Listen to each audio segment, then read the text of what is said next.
Përshëndetje dhe mirë se ardhët në magazinën informative 21 drejt për drejt. Partitë politike ende nuk e kanë të qartë nëse pas zgjedhjeve të 7 qershorit do të gjejnë zgjidhje për zgjedhjen e presidentit të ri. Arritja e një marrëveshje politike, sipas përfaqësuesve politik, është e vështirë për shkak të interesave partijake. Zgjedhja e presidentit të ri pritet të jetë sfidë për partitë politike edhe pas zgjedhjeve të 7 qershorit, nëse mungon gatishmëria për kompromis për të dalë nga ngërçi politik për këtë çështje. Kryeministri në detyrë Albin Kurti tha se vendit i duhet një president konsensual, por nuk tregoi nëse është i gatshëm për marrëveshje politike. A duhet kompromis për presidentin? Më duhet të shkoj në fakultetin teknik me shpejtësi tash. A duhet kompromis për çështjen e presidentit, kryeministër? Duhet president konsensual. Kryetari i PDK-s Bedri Hamza në emisionin Klik të Radio Televizionit 21 tha se pa marrëveshje politike nuk mund të zgjedhet presidenti i ri. Sipas tij, partitë politike pas zgjedhjeve të 7 qershorit duhet të ulen për të diskutuar për një gjë të tillë. Presidenti nuk është zgjedhur në Kosovë asnjëherë pa marrëveshje politike. Nevojiten 2/3 e votave të kuvendit për me qenë prezent për me kryer rundi i parë dhe i dytë. Prandaj duhet me pas marrëveshje politike, kush me kanë e gjen mundësinë e bashkëpunimit dhe me tutje. Marrëveshja politike duhet me po komplet organogramin e shtetit, edhe kuvendin, edhe qeverin, edhe presidentin. Kandidatja për deputete nga LDK Besa Gaxheri akuzon Kurtin se e dërgoi vendin në zgjedhje të jashtëzakonshme për shkak se, siç tha, nuk kishte gatishmëri për marrëveshje politike për zgjedhjen e presidentit. Sipas saj, Kurti e ka humbur besimin. Kurti çdo ditë apo çdo vit bëhet më i pakuptueshëm, më i pabesueshëm, më i pavërtet. Kështu që ne asgjë nuk mund të i besojmë se çfarë thot Kurti, as të shpresojmë se çfarë bën Kurti. Kosova nuk ka kohë për të humbur për lorat e askujt, për lorat e asnjë subjekti politik.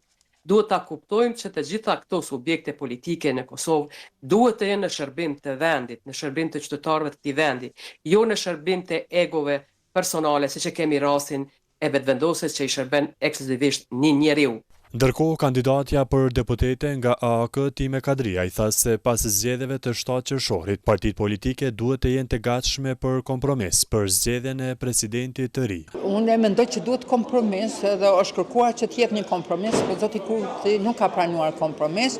Në fund u shpërfaq se çfarë ka dashur zoti Kurti, ka dashur ta futë në garë një kandidat të propozuar nga opozita me një kandidat të propozuar nga zoti Kurti, e që me automatizëm i zgjedh kandidati i zotit Kurti, sepse nëse në 2 raundet e para kemi 80 deputet prezent, në fazën e tretë me 61 deputet zgjedhet presidenti, e shpërfaqi se nuk ka dashur marrëveshje, nuk e kuptu pse. Mungesa e një marrëveshje politike për të i siguruar votat e nevojshme kishte quar në dështimin e zgjedhjes së presidentit të ri. Rrjedhimisht kuvendi ishte shpërndar për t'i hapur rrugë zgjedhjeve të jashtëzakonshme, të cilat do të mbahen më 7 qershor. Komisioni Qendror i Zgjedhjeve ka miratuar dizajnin dhe përmbajtjen e flet votimit dhe broshurës për zgjedhjet e parakohshme për Kuvendin e Republikës Kosovës, të cilat do të mbahen më 7 qershor. Sipas vendimit të miratuar, flet votimi do të përmbajë 21 subjekte politike të renditura sipas tërheqjes së numrave rendor. I njëjti format do të përdoret edhe si votim në përfaqësitë diplomatike të Kosovës më 6 qershor, ashtu edhe për votim në vendvotimet brenda vendit më 7 qershor. Në përputhje me ligjin për përdorimin e gjuhëve në Republikën e Kosovës, përveç gjuhës shqipe dhe serbe, në disa komuna fletvotimet do të përfshin edhe gjuhët e komuniteteve të tjera. Konkretisht në Prizren, fletvotimet do të kenë udhëzime edhe në gjuhën turke dhe bosnjake, ndërsa në Mlamush udhëzimet do të jenë edhe në gjuhën turke. Ndërkaq në Obiliq, flet votimi do të përmbajë udhëzime në gjuhën rome, ndërsa në Dragash në gjuhën bosnjake. Prokuroria Speciale dhe kryeprokurori i saj Blerim Isufaj përmes një reagimi kanë thënë se refuzojnë të komentojnë deklaratat e kryeministrit në detyrë të Kosovës Albin Kurti, duke i cilësuar ato si të pavërteta. Kurti ka thënë brëm se kryeprokurori Sufaj është fajtor për gjendje në prokurori dhe që shumica e problemeve mbajnë emrin e tij. Prokuroria speciale vlerëson se besueshmëria, integriteti institucional dhe profesional ndërtohen mbi punën, transparencën, llogaridhënien dhe respektimin e ligjit e jo mbi deklarata politike. Organizata veteranëve të luftës UÇK si ka quajtur sulme të ndyra, disa deklarata në drejtim të ish komandantëve të ushtrisë qlerimtare të Kosovës, Daut Haradinaj dhe Sami Lushtaku, duke i dënuar ato. Organizata veteranëve tha se asnjë shpifje nuk mund ta njollos luftën që çliroi Kosovën. Generalët dhe luftëtarët e UÇK-s nuk u kërkuan leje puthadorëve të një regjimit të vdekur para se të rroknin armët për këtë tokë. Sakrifica e tyre është themeli mbi të cilin ngrihet Kosova. Ata që përshtyejnë mbi të nuk shpërfaqin asgjë tjetër veç se zbrastësinë e tyre politike dhe kalbëzimin moral, thuhet ndër të tjera në reagimin e Organizatës Veteranëve të Luftës UÇK-s.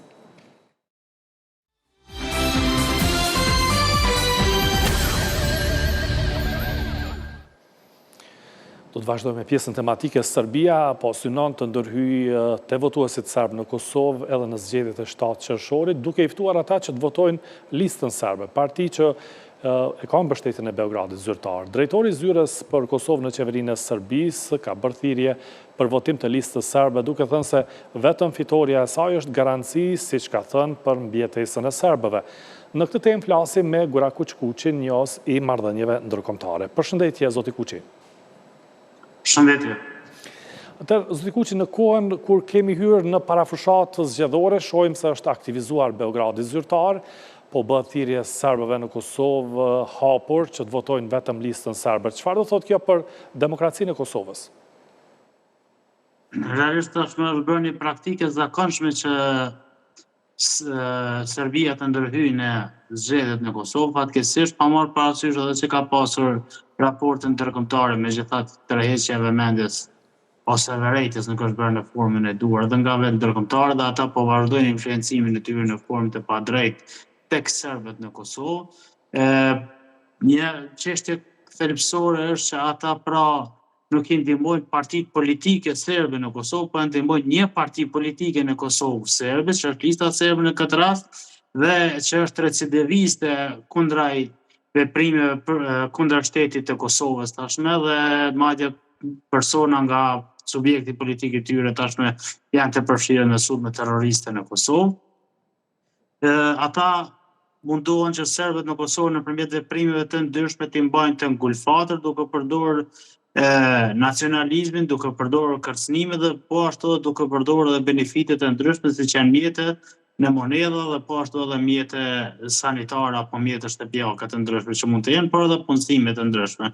Skemat e tyre zakonisht çdo herë para zgjedhjeve rifreskohen, por që tani skemat e cilat nga zgjedhjet e fundit pothuajse mbeten pak a shumë të njëjta, sigurisht që ka ndryshime, për shembull serbët në Kosovë vazhdojnë të marrin para skema sociale të ndryshme nga Serbia, nga 5.000 dinare më shumë deri në 20.000 dinar.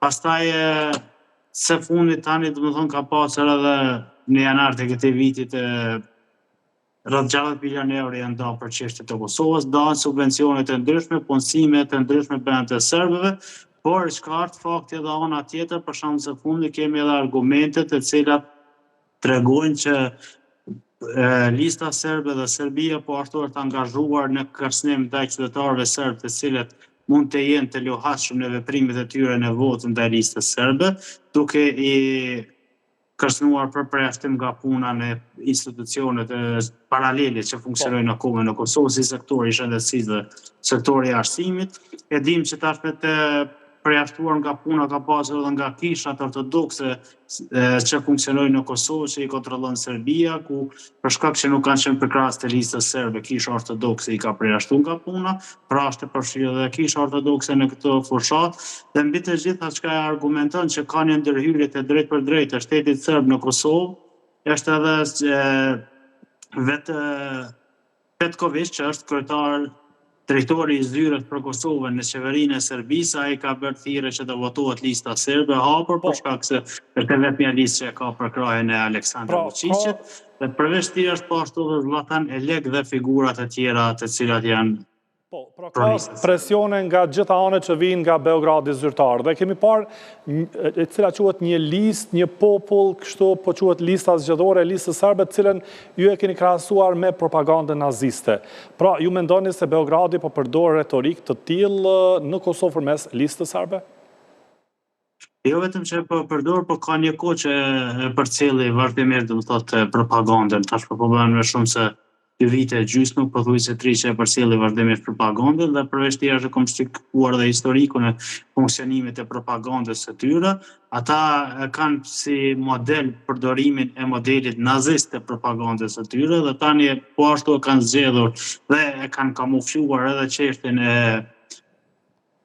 slogan listës që kanë quajtur ata, që është domethënë jedna lista, jedna narod, dhe si e tillë është në frymën e elementeve naziste, ku ata dëshirojnë nëpërmjet kësaj që të përjashtojnë çdo element tjetër që duhet të votohet, sepse vetëm ata janë përfaqësues dhe kushdo që voton në ndonjë listë tjetër është tradhtar i popullit serb.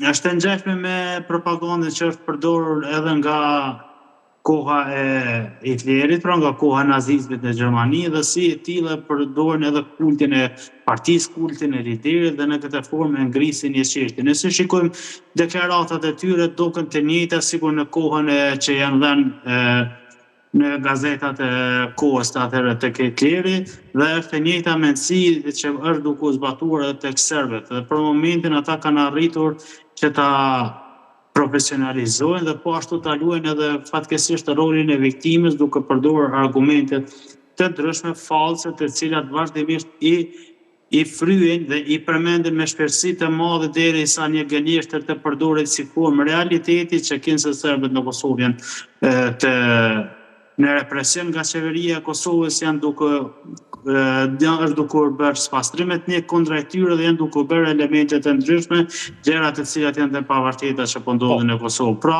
është një propagandë shumë e sofistikuar dhe e mirë menduar nga ana e tyre. Po, zoti Kuçi, ju e përshkruani popullin serb në Kosovë si të ngulfatur nga regjimi autoritar i Vučićit, por sa mendoni se serbët lokal, duke i përmendur gjitha këto ndërhyrje, realisht mund të kenë hapësirë për Apo më dëgjon? Pak më mirë tani. Po, realisht, ju e përshkruani popullin serb në Kosovë si të ngulfatur nga regjimi autoritar i Vučićit. Sa mendoni se serbët lokal realisht kanë hapësirë për qëndrim të pavarur politik ndaj Aleksandar Vučićit, duke marrë parasysh gjitha këto presionet që po vinë nga gjitha institucionet në Serbi?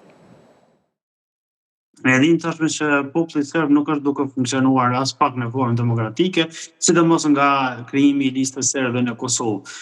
Duke pasur parasysh zgjedhjet e fundit që u majtën në Kosovë dhe në një hulumtim që e kanë bërë aty na del që sa më larg serbët që jetojnë nga veriu i Kosovës dhe nga Serbia, pra kur flasim për pjesën tjetër të Kosovës, tendenca për të pasur vota ndonjë subjekt tjetër serb është në nivel në rritje, por sa më afër veriut të Kosovës dhe sa më afër zona mesqendër si çështja e Graçanicës, 4 komunat veriore atje në veri të Kosovës, atëherë ata janë më të ngulfatur dhe më pak demokratik dhe më shumë të lidhur me nacionalizmin e Beogradit dhe po ashtu më shumë prej e kërcënimeve të cilat bëhen nga lista serbe dhe Beogradi zyrtar.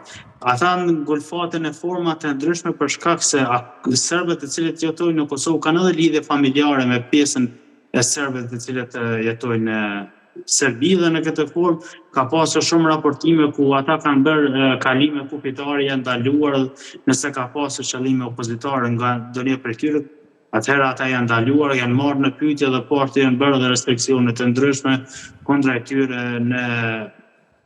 tyre në Serbi.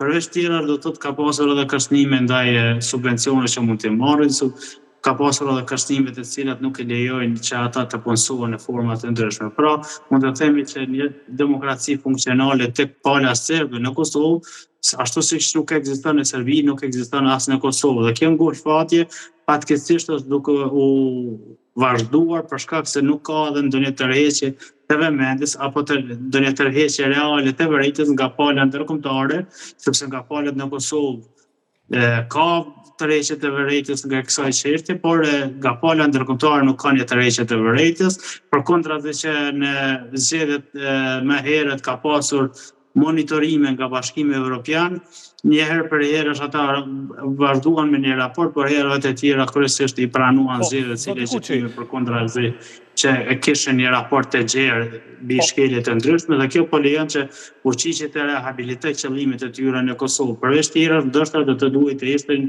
me të vëmendshme edhe institucionet gjyqësore në Kosovë, ku do të duhet të ndërmerrin veprime imediate kundër këtyre gjërave që po ndodhin tani.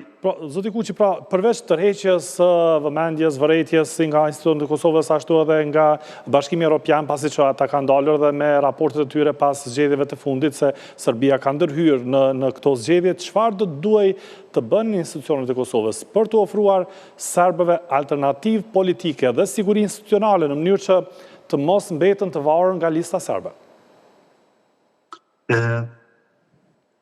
Nëse ka pa mirë pyetjen, kërkoj ndjesë sepse nuk po dëgjohet mjaftueshëm mirë për shkak të mikrofonit ose diçka e tillë, por serbët në Kosovë kanë të vështirë për momentin që dikush të ndihmojë në formë reale nga pala kosovare, për shkak se kërcënimi nga Beogradi është shumë i fuqishëm për ta dhe lidhjet të cilat akume e kanë me Serbinë. Ma thonë, atëherë nuk mund të jem një prerje gjenetike që mund të ndodhë dhe lidhjet e tilla atëherë keq shfrytëzohen nga Beogradi dhe përveç tjerash edhe politikanët në Kosovë, të cilët janë në kuadër të serbëve që prodhohen nga lista serbe, atëherë edhe ata politikanë janë të kapur dhe edhe ndonjë subjekt tjetër për jashtë partinë e Nenad Rashiqit, për momentin e cila mund të jetë krijuar si opozitë eventuale duke u krijuar si një opozitë fake e listës serbe, ose opozita rreme, sikur që dolën se humbi edhe studentët në servimet e deklaratën kundër Kosovës, dhe si e tillë institucionet e Kosovës është në një farë forme kanë të vështirë që të ndihmojnë ata të dalin nga kjo katrahur. Kjo nuk nënkupton që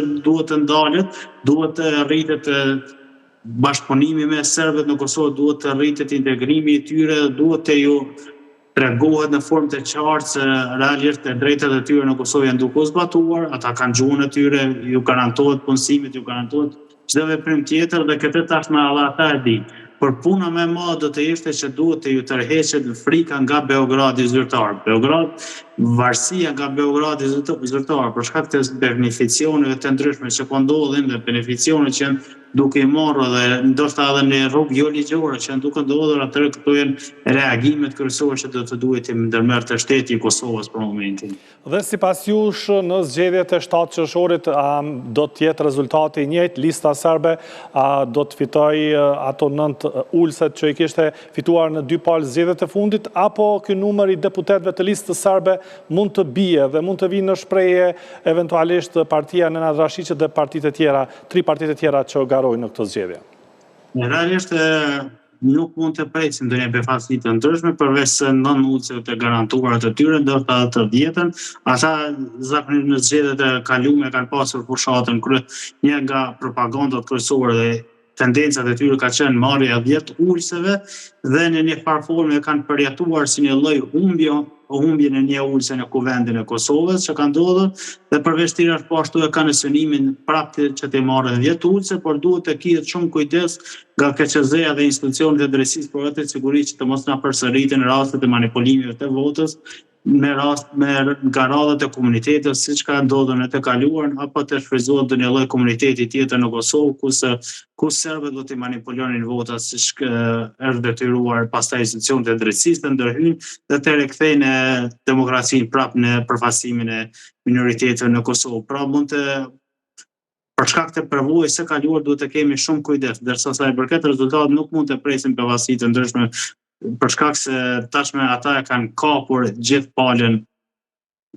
serbe në Kosovë dhe është e vështirë të depërtohet ndryshe, sidomos tani në një periudhë kaq të shkurtë ku vëmendja kryesore e Kosovës për momentin është në garen e shpesh që po ndodhet ndërmjet vetë subjekteve shqiptare.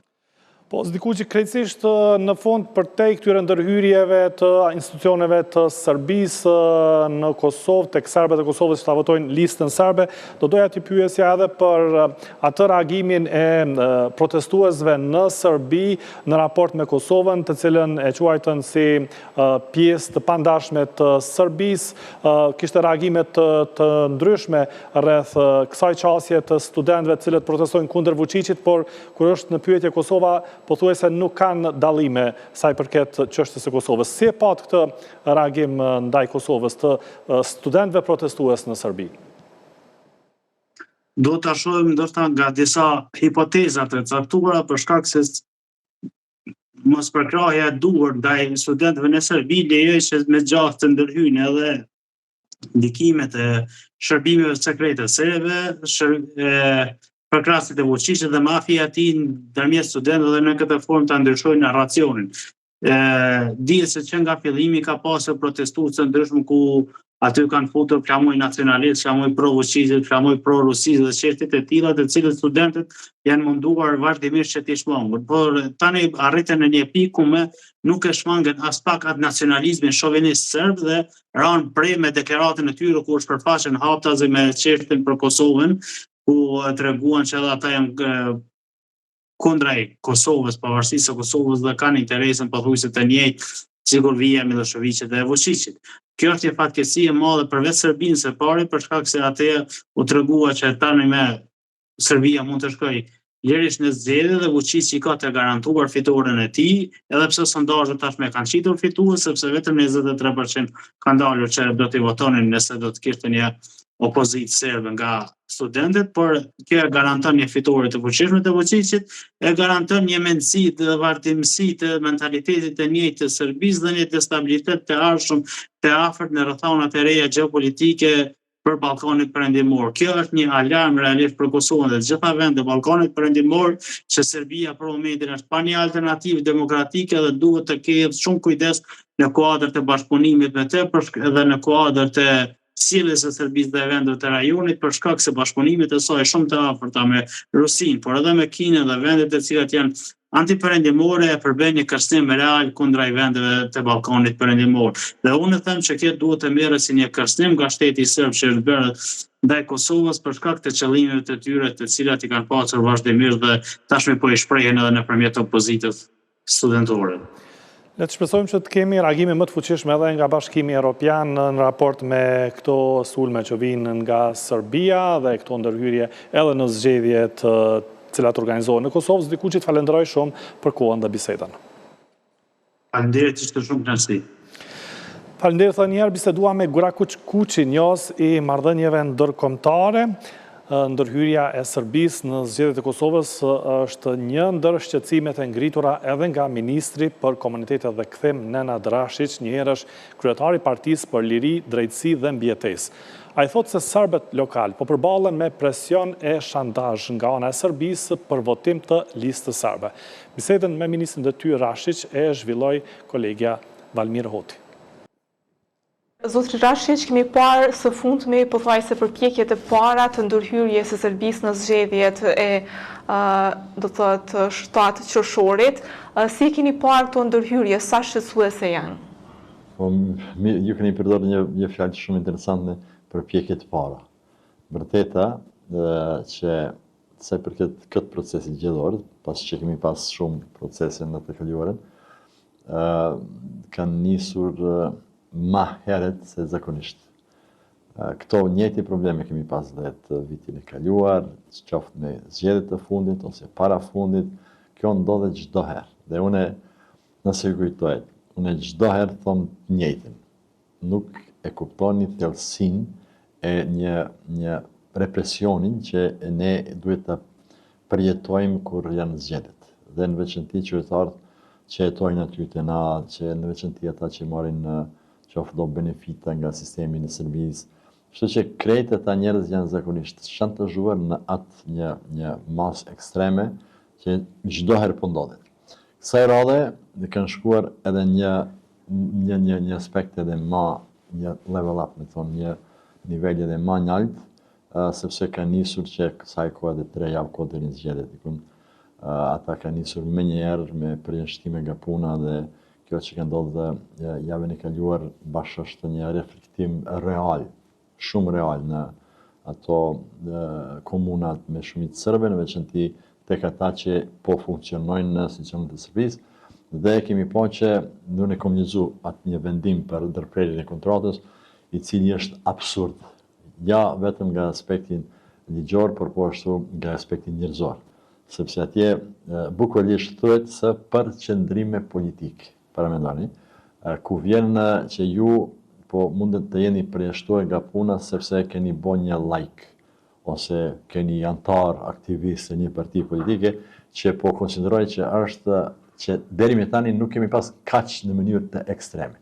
Por në anën tjetër po e tregon çka është realiteti e jetës së një Serbi i Kosovës në nivelin e standard dhe çush i trajtohet ai vet ose familjet e tyre nga aspekti të këtë sistemin që është gjysmë ilegal ose më shumë është ilegal se që është legal, sepse po përdorit mekanizme të cilat nuk janë as njerëzore, mekanizme që nuk janë humane, dhe në fundit jam i sigurt që to mekanizme janë kundërligjshme. Po, ndërkohë, sa do të mund të ndikojnë këto ndërhyrje, do të këto presione nga ana e Serbisë tek votuesit serb në Kosovë? Ndikojnë shumë ndikojnë, dhe ne e dim që po të kishim pas njerë, po të kishim pas kushte normale, të barabarta, për një garë zgjedhore. Unë jam i sigurt që rezultatet nuk do të ishin 9-1, por kishin shumë më ndrysh. Por ju duhet të kuptoni, ata njerëz që janë nëntojse përfaqësues, unë nuk konsideroj që janë përfaqësues të popullit serb, janë përfaqësues të një parti politike e cila i emëron, nuk i përzgjedhin populli, i emëron dhe në atë mënyrë e bojnë një presion mobbing i madh ku fitojnë. Po të kishin pas kushte normale, unë jam sigur dhe thanat dhe numrit e deputetëve spari nga partia time, deri në parti tjera do të kishen shumë më ndrysh. Por me këtë metodologji e cilja për çdo herë po ashpërsohet, për çdo procesin zgjedhor që na vjen ashpërsohet ajo. Pra kjo e si vjet më e këtij qershojt është më ashpër se sa e atyre të dhjetorit dhe zgjedhjeve të shkurtit. Po, absolutisht, thjesht edhe pse nuk e di si komujt dhe unë vetë jem naiv, kur e mendova për shembull për zgjedhjet e fundit, kam thonë kur nuk ka qenë kështu të ashpër sikur tani. Por gjithashtu për zgjedhjet para fundit prap komenduar që nuk ka qenë kaq ashpër. Prandaj nuk ka kufi për ata njerëz, nuk kanë kufi çka janë të gatshëm që të bëjnë ndaj qytetarëve të tyre. Dhe siç thash, çatë vendimin që lexova, absolutisht as dieni elementare nuk i kanë sa i përket bazën ligjore ose një gjë e tillë, por i kanë përjashtuar, po potencoj për qëndrime politike. Për një prej tyre është përjashtuar që një herë para 3-4 muaj kemi qenë së bashku, me një drejt për bashkë do 10-15 vete, dhe ai ka qenë një prej tyre, dhe dikush e ka bërë foto, pastaj vjen vendimi se përjashtohet nga puna për qëndrime politike. Dhe bile po potencohet. Ju jeni në formën të thuhet ashtu, ju jeni të përgjegjshëm jo vetëm gjatë orarit të punës, dhe por e pas orarit të punës, qysh po silleni në për shoqërinë tu aluduar për këtë drejt që kemi pas përbashkët. Para mendoni kur vim në këtë situatë. Dhe më besoni këto ditë, me një represion që i kanë po, normale që shumë njerëz i kanë benefita, qoftë sociale, qoftë do paga minimale, do mekanizmat e cilët përfitojnë nga buxhetin e Serbisë, po ikin prej neve. Besoni që çfarë situatë absurde është që njerëz po ikin prej neve se mos janë evidentuar atje me thonë, ok, filani është pa me vrashiqin, hek. Mos i përmend atë metodat që janë kaq të vrashta, gati mund me thonë naciste, ku krejt ata njerëz e ftojnë grup me grup, e kanë do bunkera, bunkera në Merdar, ku të gjithë ata duhet të kalojnë një trajtim. Në një kohë e vjetër, kur kam qenë unë në ushtri, ka pas një oficer për kodin moral. Dhe kjo do thotë që ai ju, për shembull, bisedon me juve, t'ju bind që ju nuk e kuptoni çka është mirë për juve, por duhet të përcjellni që shtojnë ata politikën zyrtare të Beogradit, ku duhet të jeni ndëgjueshëm, duhet të veproni kështu ose përndryshe krejt ju hekim, prej qoftë pensione, qoftë skema sociale, qoftë pagat, krejt ju hekim. Prandaj, jo që është populli shantazhuar këtë rast, por kjo une ju garantoj nuk ka evidentum në asnjë sistem, në asnjë moment në botë. Po i po thoni që në këta bunkera mbahen ata si lloj shantazhi, një lloj disiplinimi? Po, bunkera janë qytetarët serb? Po, bunkera janë aty për t'i shpjegojnë që ata kanë gabim. Dhe kushdo që mendon që Rashid që është njeri mirë, gabon. Ai është epitetet sa dush. Tradhtar, kështu, mos në përsëris. Dhe i trajtojnë me orë aty, vetëm diqysh me bind, me forcu, që ti kur kthehesh atje, në veçanti për 7 qershorit, ne do të rikujtojmë edhe më shumë herë, se pasi që kemi një stani, për shembull, nga aspektin e tyre 3 javë para zgjedhjeve, edhe shumë kohë, që t'ju ftojmë jo vetëm një herë, po edhe 5 herë. Obligime kanë, çka kanë obligim? Me thonë, pas trajtimit në bunkera, obligimi i parë është që 10 vota t'i sigurojnë me dëshmi. Dëshmi është se cili prej votave me pas foto. Dhe pas zgjedhjeve me 8 qershor, mia sjell atje, mia bind atje në Merdar. Me tregu, për shembull filani, që i kom 8 foto të votuesme, falni 10 foto të votuesve të mi, dhe plus 3 familjarët, 3 vota ekstra plus familjarët që jetojnë në Serbi. Dhe kjo duhet me dëshmu me foto. Dhe në këto rrethanat, unë e kom shkruajt dhe prej ditës parë kom shkruajt dhe korin diplomatik të gjithë ambasadave. Absolutisht, e para e shpjegova një letër në faqe çka ndodhet sakt kjo që ju përmendet tash dhe juve. Dhe më thonë brenget mije se kjo do të vazhdon në një formë të një shkelje masive të drejtave të njerëzit.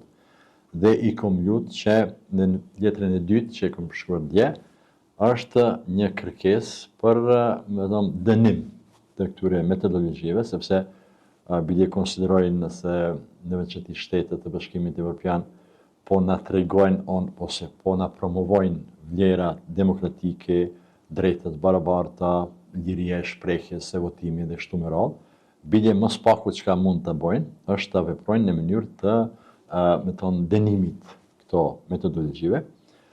Deri në këtë moment nuk kam pas asnjë përgjigje përveç ambasadës Malenezi, e cila konfirmoi që na ka pranuar mirë. Prandaj ne brenda kapaciteteve tona i bëjmë krejt që është e mundshme institucionale demokratike që ta parandalojmë këto dukuri. Sa dëmtojnë në fakt të ndërhyrje procesin zgjedhor në Kosovë, votën e lirë të qytetarëve?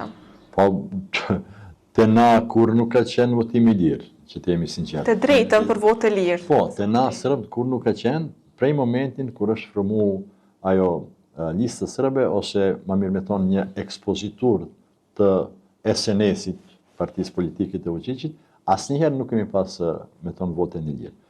Por tani, pasi që kjo e bon në këtë rast Vučići, për shkak të nevojës me pas një fitore bindse, për shkak që të opinioni publik në Serbi.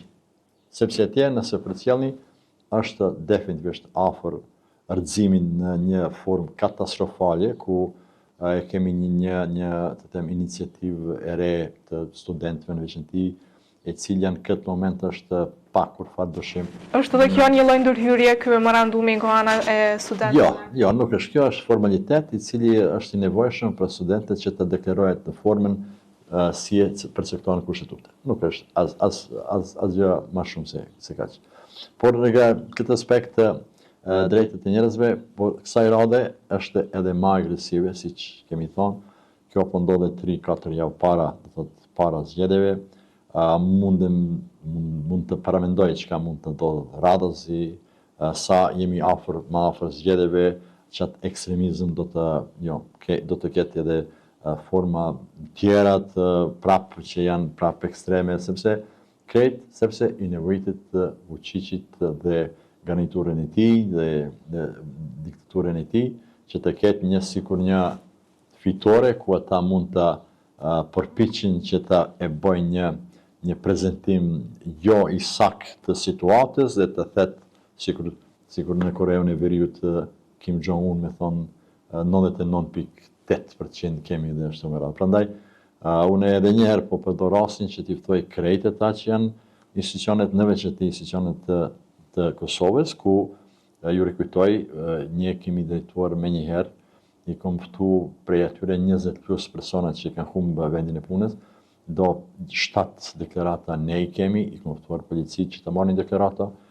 dhe i ftoj që të trajton me seriozitet, se ju duhet të kuptoni, nëse nuk është kjo sistem tjetër, po të thonë për shembull, paralel, nuk është i njoftur për institucionet e Kosovës. Kjo nuk do thotë që nuk mund të trajtohet, sepse aty, në atë sistem, po të cënohet drejta elementare të njerit. Mos t'i përmend që mund të përdoret sipas cënim i kushtetutës, që është një akti më i lartë të një sistemi, një shteti. Prandaj kjo që I dëmton gjithë kjo procesin zgjedhor në Kosovë, me që kemi një numër serbësh. Ju si mendoni që është normale që të ketë bile bazë për ndonjë zgjedhje normale demokratike, kur e keni vende ku cenohet në atë mënyrë agresive, brutale, drejtat e njeriut. Ato janë drejta elementare. Unë e di ata njerëz, disa për njerëz, me pash djekon pa një familje. 3 fëmijë, vetëm një çat pak që ka pas. Ajo gruaja ka pas vetëm që ajo një pak. Dhe ti tash para mendoni 5 anëtarë të familjes, nga çka do të jetojnë? Me çka do të jetojnë? Por prapë për ata njerëz të Serbëve asgjë nuk është për të respektuar. Është vetëm që me dukom që thuhet edhe në futboll, me dukom të thuin koment se vetëm është me rëndësi që lista serbe të ketë vota, se përndryshe s'ka kur gjë tjetër. Kështu që besoni që po ballafaqohemi me kaq shumë sfida, qoftë në terren, në qoftë ai ndikim po vazhdon, që nuk është kjo vetëm ad hoc. Nuk është bëhet ajo, okay, kemi dëm, e kemi ofruar dhe ndihmë falas në formën sado që mundemi institucionale, në formë të programeve që kemi ne, në fundit të ndihmë juridike falas që e kemi rënë kontakt me do avokatë të cilët janë vullnetit mirë që të mbrojnë interesat e tyre njerëzve pa kur farë kompenzim, por megjithatë kjo është vetëm një hyrje në procesin parazgjedhor ku do të ndodhin, po konflikt do të ndodhin edhe sende më të mërshme.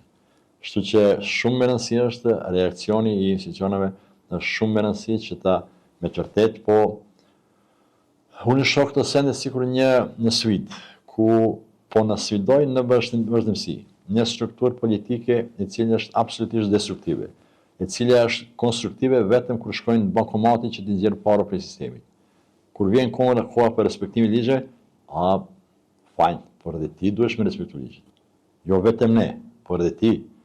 Dhe ligjet të cilët janë fuqi e parandalojnë një veprim i tillë ndaj njerëzve të cilët janë banorë të Kosovës. Po, ndërkohë ka pasur edhe thirrje për votim të listës serbe nga ana përfaqësuesve të autoriteteve serbe. Sa mund të ndikojnë në perceptimin qytetar të thirrje për votimin e një partie që është më e madhja e serbëve në Kosovë, por që e dim që ka mbështetjen edhe të Beogradit? Kjo po ndodhet në vazhdimsi.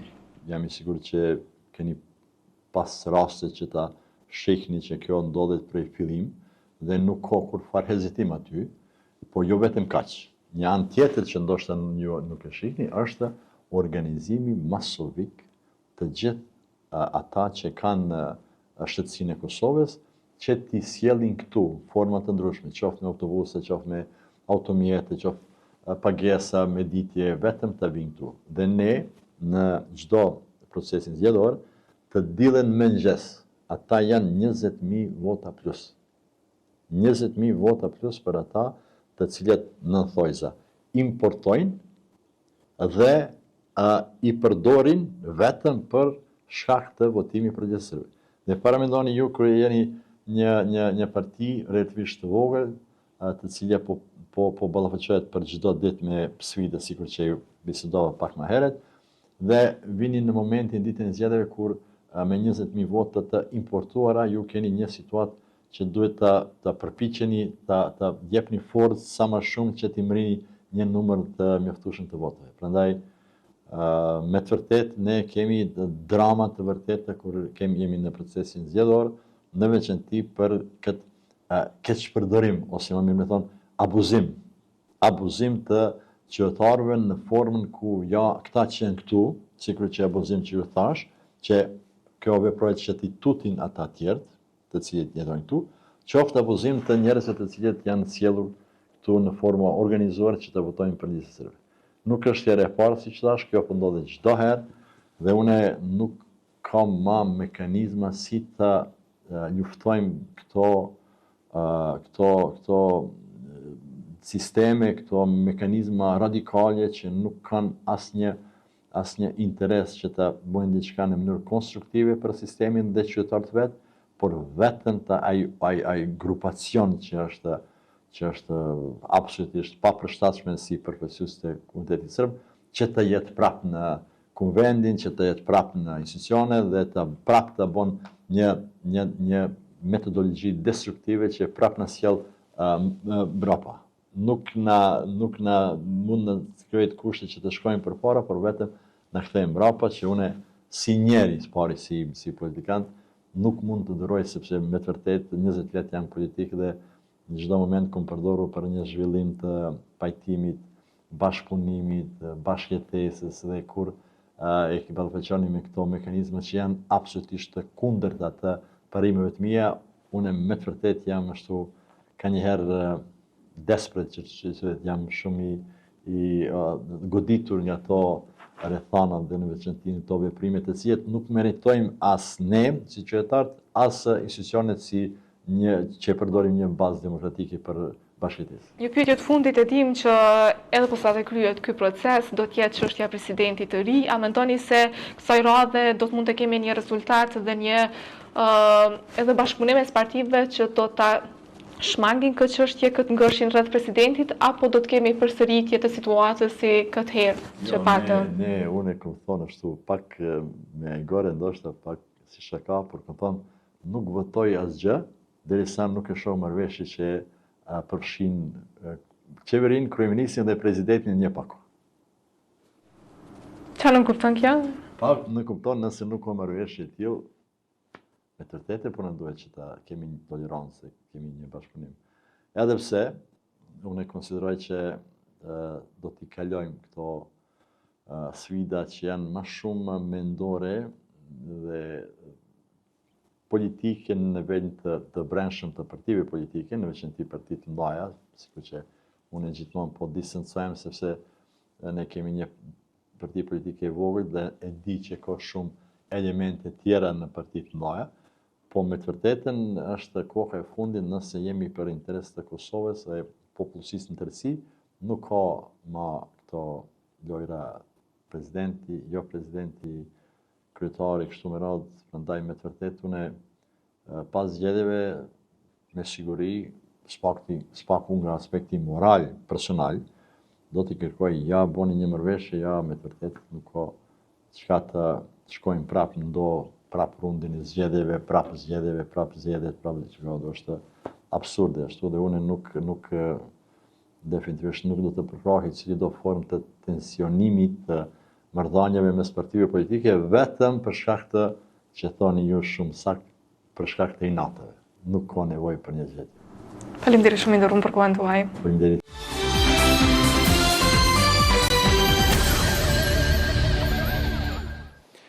Ministri i Detyrë i Punëve të Brendshme, Xhelal Sveçla, ka paralajmëruar se së shpejti do të themelohet Gjandarmeria e Republikës Kosovës. Si ministër i Punëve të Brendshme, sot ka nënshkruar themelimin e grupit punues, i cili do të bëj analizimin e propozimit e modaliteteve për funksionimin e Gjandarmerisë së Republikës Kosovës si Agencion i Ministrisë së Punëve të Brendshme ka shkruar Sveçla. Ai tha se Gjandarmeria përfaqëson një hap të rëndësishëm në konsolidimin e arkitekturës sonë të sigurisë, me mision të qartë për të garantuar prezencë të fuqishme shtetërore në funksion të ruajtjes së kufive, integritetit dhe sovranitetit tonë territorial, mbrojtjen nga terrorizmi, menaxhimin e trazirave me rrezikshmëri të lartë dhe mbrojtjen e infrastrukturës kritike.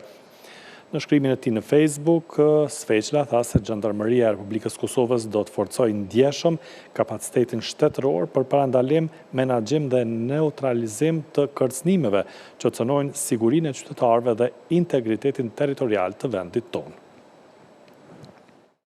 Për informacione më të reja, vizitoni edhe portalin tonë rtv21.tv. Ju falenderoj për vëmendje, mirupafshim.